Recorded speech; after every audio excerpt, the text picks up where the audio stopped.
without religion, once again, that dirty word, not a dirty word, without religion, the government of a free people cannot be maintained. So what was the role of religion in colonial America? Well, the first thing they did in 1787 was they drafted the Northwest Ordinance, which said, let's just read it.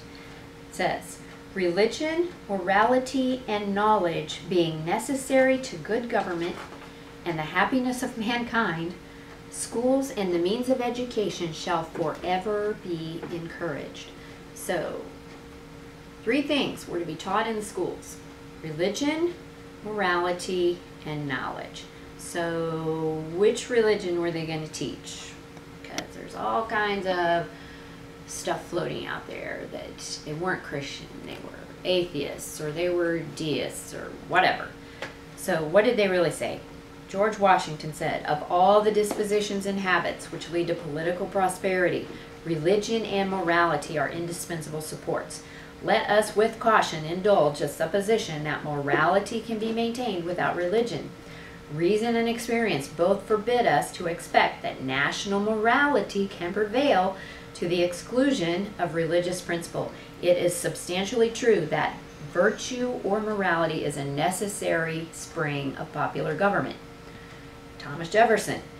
The only religious tenets to be taught in public schools would have to be those which were universally accepted by all faiths and completely fundamental in their premises. Now, when they said that, they weren't talking about necessarily Muslims, Buddhists, but the different Christian sects that were in America at the time. There were Catholics, there were Jews, there were Methodists, blah, blah, blah. So what are we going to teach? What religion? It's got to be what they all have in common. So they called this America's religion. And Ben Franklin called it the 5 fundamentals of all sound religion. And this is what they were. There is a creator. He has revealed a moral code. He holds mankind responsible for the way they treat each other.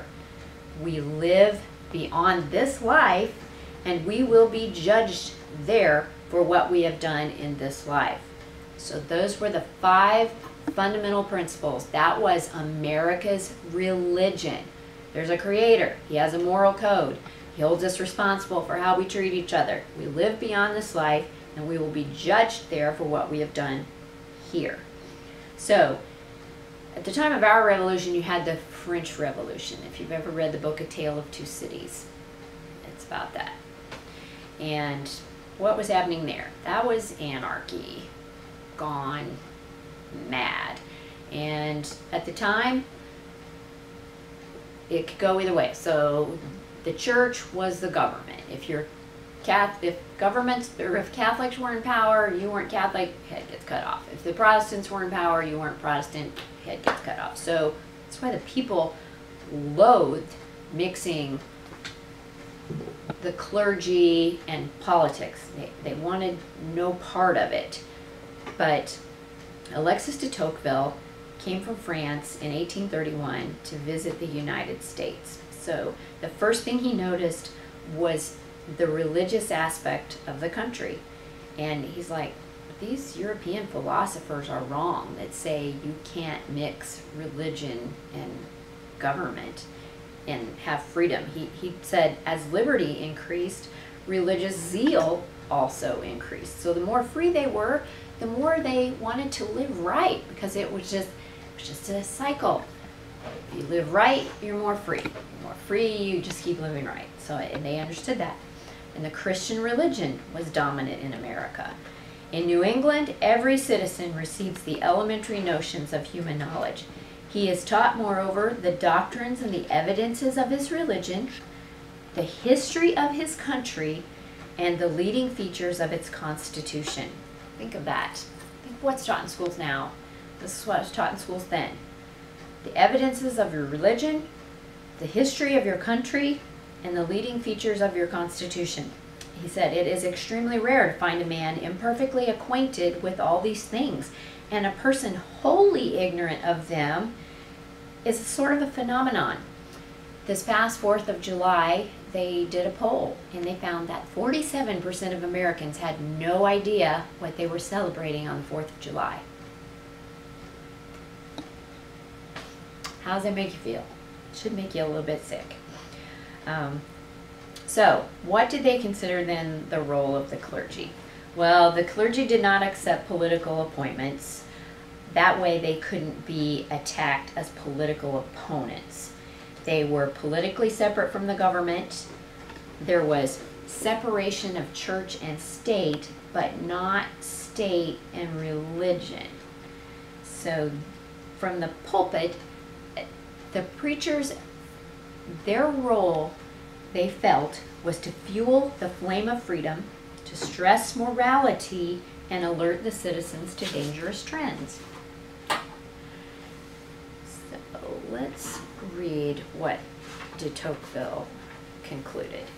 He said, I sought for the greatness and genius of America in her commodious harbors and her ample rivers, and it was not there.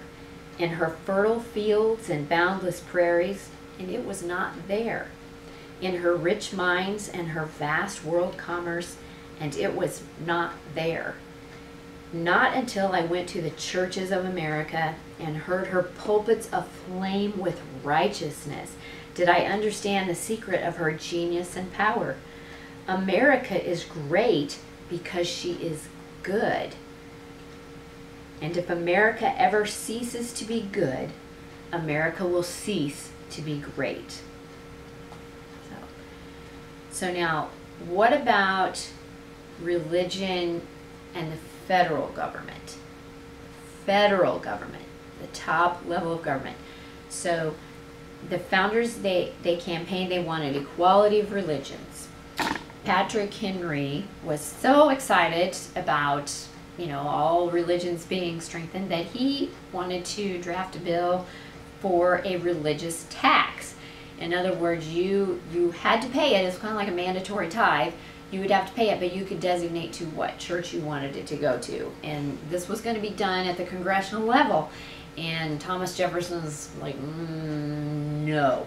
At the federal level, we are not going to involve ourselves in these domestic issues. At the federal level, we're going to deal with something that has to do with the entire country. It's defense or trade with foreign countries and treaties and so forth, but not these domestic type issues. This will not be the purview of the federal government. So at the time, 7 states had their own designated religion. So the Supreme Court Justice Joseph Story said this. He said, the whole power over the subject of religion is left exclusively to the state governments to be acted upon according to their own sense of justice and the state constitutions. So all of this religion business was dealt with at the state level. The federal government was never to be involved in that, and that included the Supreme Court. Thomas Jefferson, no, these federal tribunals have nothing to do with religion. So, hence, you have the First Amendment that says Congress, United States Senate and House of Representatives, shall make no law respecting an establishment of religion. In other words, Congress can't say, the religion of the United States is going to be Methodist. Can't do that. Or, so we're not going to make a law respecting this establishment of religion, or you're not going to prohibit the free exercise of someone else's religion. No. So the Supreme Court, as well as Congress, was excluded from jurisdiction over religion. So then where does this whole separation of church and state thing come from? Where's Jefferson's wall of separation?